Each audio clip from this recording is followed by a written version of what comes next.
राय साहब जी संगत में वचन कर रहे थे कि जो भी गुरु का दसवंत निकालते हैं उनके घर में से रोग कष्ट क्लेश भी निकल जाते हैं।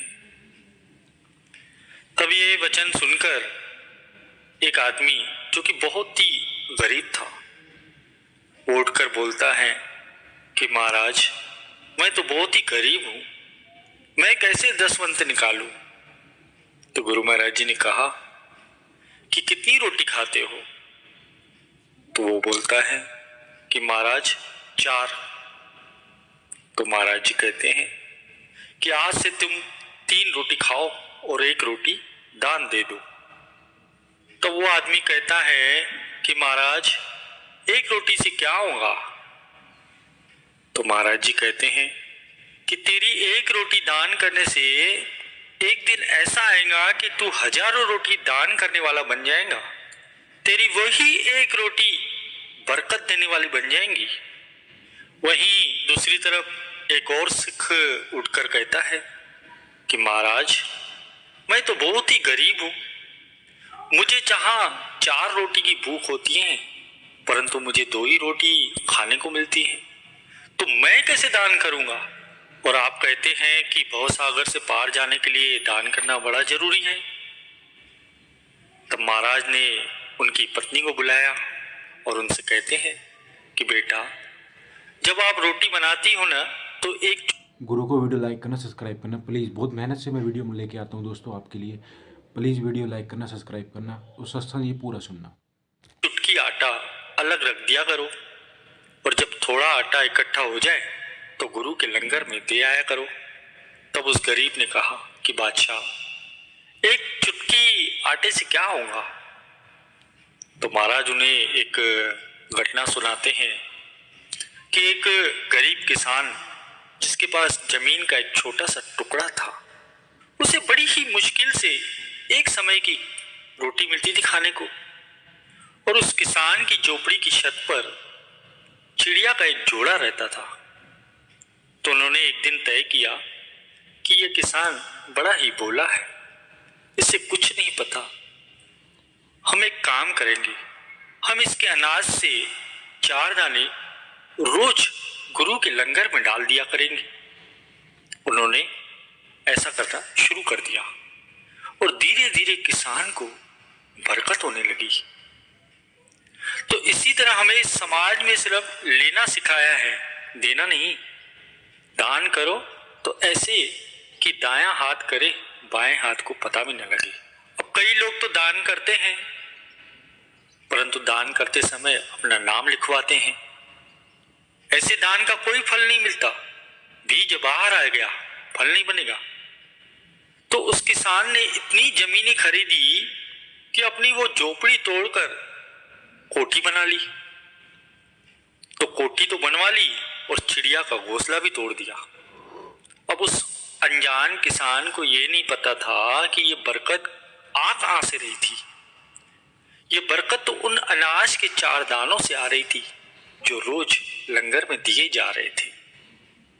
अब धन आने पर किसान को बुरी आदतें भी पड़ गई। तो चिड़िया ने सोचा कि ये तो इसका बुरा हो गया, अब हम लंगर में से 4 दाने उठाकर इसके घर में डाल दिया करेंगे। तो उन्होंने वैसा ही किया। तो वो धीरे धीरे किसान वापस से गरीब हो गया। किसके कारण? अपनी बुरी आदतों के कारण। अब जब कोई भी 10 रुपए भी गुल्लक में डालता है भगवान के नाम से और अरदास करता है कि ये बीमारी ठीक हो जाए, ये ऐसा हो जाए, और फिर वही 10 रुपए अपने पर खर्च कर देता है निकाल कर, तो वही बीमारी उसको लग जाती है। वैसे ही एक किसान के बैल ने गुरु दरबार की रोटियां खा ली। तो ज्ञानी जी ने किसान को डांटने लगे कि तेरे बैल ने गुरु घर की 25 रोटियां खा ली है। तो किसान रोने लगा कि अब तो ये मेरा बैल काम भी नहीं कर पाएगा, क्योंकि गुरु दरबार की रोटी खाने के लिए, लंगर खाने के लिए नित्य नेम का पूरा होना चाहिए। इसीलिए तो गुरु दरबार में जितना प्रसाद मिलता है उतना खाओ और मत मांगो, दोबारा मत लो। गुरु घर के लंगर से कभी भी अनाज घर नहीं लाना चाहिए, वो हजम नहीं होता। ये जो सारी संगत है, ये जो धन की सेवा देती है, वो किसी और के इस्तेमाल के लिए नहीं होती है, वो तो गुरु घर की होती है। कोई भी ऐसा करता है तो वो बड़ा ही गलत होता है। कुल के कुल खत्म हो जाते हैं इससे। अब उस किसान ने महाराज से पूछा कि महाराज, मैं अमीर कैसे हुआ था? तो महाराज ने बताया कि ये जो 4 दाने चिड़िया का जोड़ा तेरे घर से लाकर लंगर में डालता था, उसके कारण ही तुझे इतनी बरकत मिली थी। लंगर में दान देना एक ऐसा कार्य है जिसके जरिए हम न केवल धर्म का ठीक ठाक से पालन कर पाते हैं, बल्कि अपने जीवन की तमाम समस्याओं से भी निकल जाते हैं। आयु, रक्षा, सेहत, इसके लिए तो लंगर में दान देना अचूक माना जाता है। जीवन की तमाम समस्याओं से निजात पाने के लिए भी लंगर में दान का विशेष महत्व है। दान करने से ही तो ग्रहों की पीड़ा से भी मुक्ति पाना आसान हो जाता है। हम जो 10वां हिस्सा निकालते हैं गुरु घर के लिए, इसका मतलब हम देते नहीं है, देना और फिर पाना। ये गुरु घर एक गूंज की तरह है, आप जो भी करेंगे वो आपको ब्याज के साथ वापस मिलता है।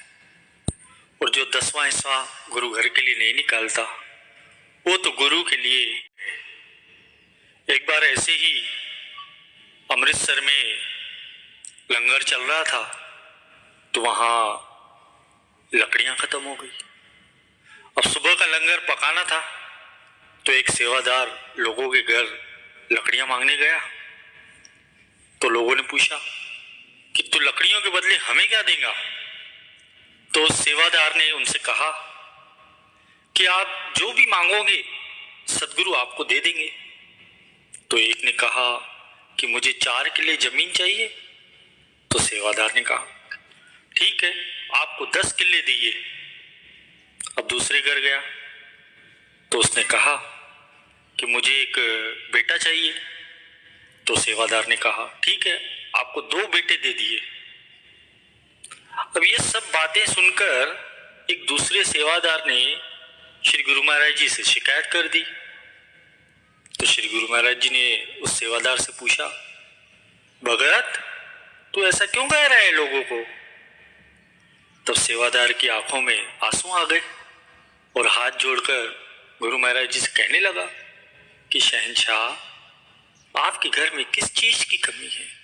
सब कुछ तो है आपके पास, इसीलिए तो मैं सबको ये बांट रहा हूं। जो भी सच्चे मन से, श्रद्धा से सेवा के लिए दे रहा था, तो आप भी तो अपने पास कुछ नहीं रखते, आप भी तो उनको कई गुना बढ़ा कर देते हैं। गुरु को वीडियो लाइक करना,